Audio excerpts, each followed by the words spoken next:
I'd rather, I don't know you. And I was like, oh God, it was embarrassing, right? And then, so I took a picture, right? And then she goes, anyway, and they sort of dragged her away, the mate sort of dragged her away. And then, I was going, oh God, I gotta go now, because they're over there. I said, I can't stand it, I don't mind. And, she came over and she went, Ricky, and she sat down, and I went, I'm going. And I had to go. And then I was with Johnny, and Johnny went, oh God, I've left my bag there. So we had to go back to and she's going through the bag. Oh. She went to me, you bastard! I'll never effing watch you again! I thought, well, alright. I don't know what to say, really. Nice of her to clean up her bad language. Yeah. Well, she Family knew. pub. I know, she knew. I got no time for it. I just think it's out of order. You know, I mean... This whole sort of notion that if you're a celebrity, you're public property, I discount it. They go, people, you hear people say, oh, it's me who put you where you are today, and I think, well, yeah, thanks for watching, but we made the show and everything. I know. We put it on the TV. It's not like, if you get a plumber round, he does his job and work for you, don't go around his house and hassle him, I don't seek it. I don't, you know what I mean? I don't phone up the, but you know what I mean? I don't try and get on the telly and everything, and I refuse to, I don't go to showbiz parties, but I refuse not to go to the pub with my mate, and I just seek out, there's fewer and fewer pubs, and I just go to the quietest, one old bloke and a dog, and it's sort of like... But most people are really... I love it, honestly, people who come out and they're polite, and I chat, I say I love the show. It's like it's alcohol, yeah, I know, it's just, oh God. They mutate into something, and they different. just, they don't understand, of course they don't. You know, they're not. But to me, it's the same people who behave badly in the cinema. It's just this breed of person. It just. I mean, I know. Can I put them in room 101? Let's do that next week, shall we? What, are we all having a moan? Yeah, go on. Tell you who's annoyed me this week. Go on. If we're making it a little feature. Go on. David Blunkett. What's Blunkett been up to? He's reading yesterday. His dog's not been around your house again. No. Causing trouble outside. He's put a stop to people having sex outdoors. What do you mean? What's up with that? If he had sight, would he have stopped it? See you next week. I thought we were not trying to offend anyone. Just making fun.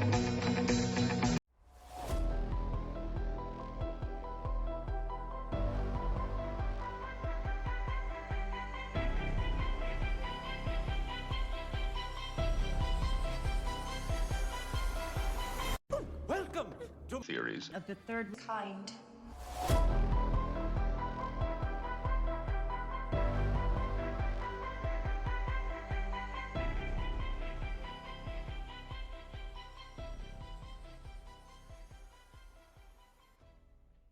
Welcome to Theories of the Third Kind.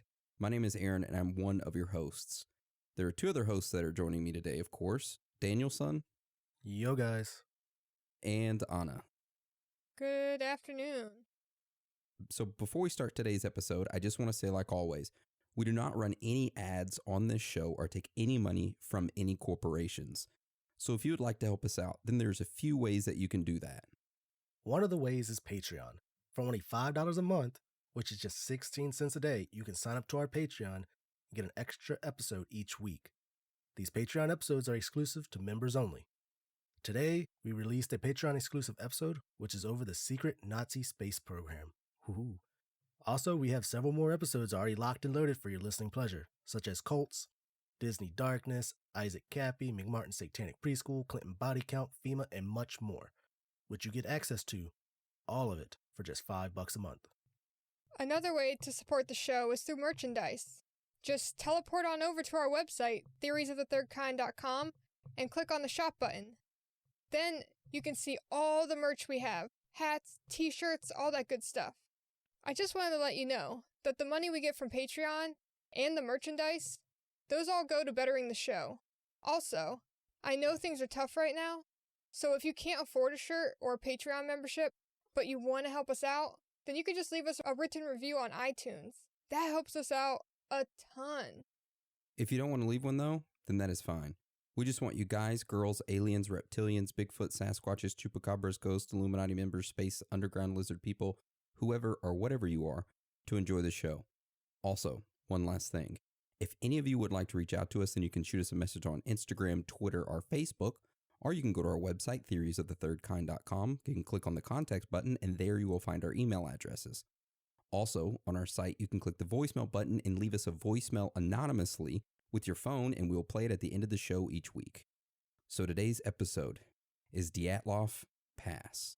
How this episode will go today is that we will first cover what is the Dyatlov Pass incident, the hikers involved in it, the timeline of the events itself, what was found, the investigation, strange facts and findings, and then wrap it all up with theories. So with all that being said, let's get into today's episode.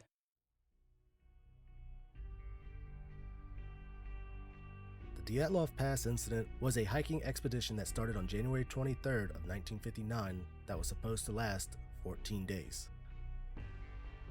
The group consisted of Russian students and graduates, all who were experienced hikers. Eventually, all of them were found dead on the side of a snowy mountain.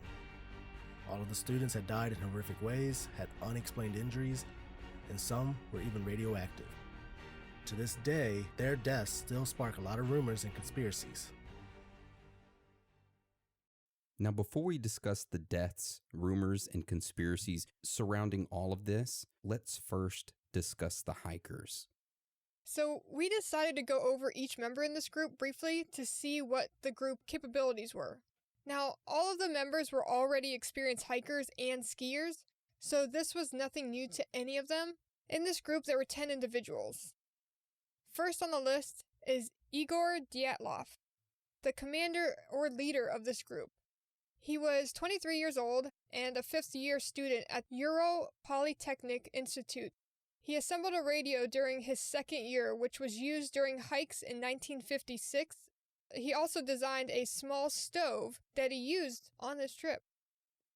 So this next person that we're going into is Zenaida Kolmogorova. Zena was 22 years old and also a fifth-year student at UPI. She's been on 6 hiking expeditions of Category 2 status.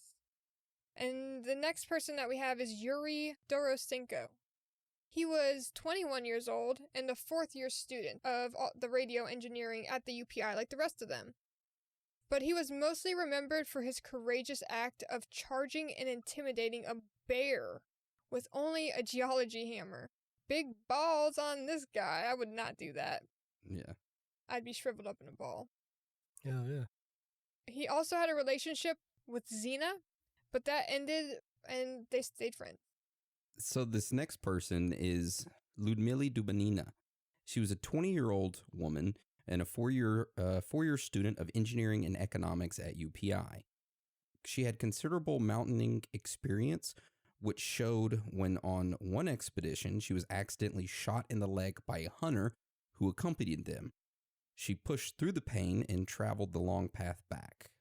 She was a tough one. Yeah, if I got shot, I'd lay there until a helicopter came in and picked me up. Hell yeah. Okay. I wouldn't. What a shitty hunter to shoot somebody. I mean, I just saying. I mean, you bring a hunter with you on an expedition, and next thing you know, he shoots one of the hikers. Like, what the hell? He's not that great of a hunter then, you're right, yeah. So the next one is Alexander Kolyatov. He was 24 years old and a four-year student of nuclear physics at UPI as well. He moved to Moscow to work in the secret institute of the Ministry of Medium Machine Building. Later, he moved to the Research Institute of Inorganic Materials that was engaged in producing materials for the growing nuclear industry at the time. Then he moved back to go to UPI to continue learning about nuclear stuff. The next one is Yuri Krivonischenko. He was a 23-year-old male, and he graduated from UPI in 1957 for construction in hydraulics. Before the expedition, he worked in Chelyabinsk 40, a secret nuclear facility. He experienced a disaster that became known as Krshtym disaster. On September 29, 1957, the plutonium plant experienced a radioactive leak. He was one of many who was set to clean this up. The next one is Rustam Slobodin. He was 23 years old and a graduate from UPI as well in 1958 for engineering technology.